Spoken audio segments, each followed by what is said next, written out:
আজকে রাতের পর কি ঘটতে চলেছে সে জানতো না। রুমে বসেই ফোন ঘাঁটছিল রাহুল। হঠাৎ তার মা ডেকে বললেন, বাবার শরীরটা ভালো লাগছে না, একবার দেখে যাবি?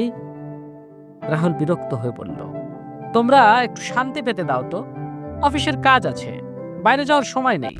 পাশের ঘরে তার বাবা শুয়েছিলেন। 3 দিন ধরে ছেলের একটু সময় চাচ্ছিলেন, শুধু একটু কথা বলার জন্য। তিনি ধীরে ধীরে উঠে বসার চেষ্টা করলেন, যেন কাউকে খুঁজছেন।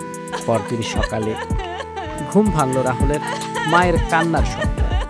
বাবা আর নেই। শেষকৃত্য শেষ করে রাহুল বাবার জিনিসপত্র গোছাচ্ছিল।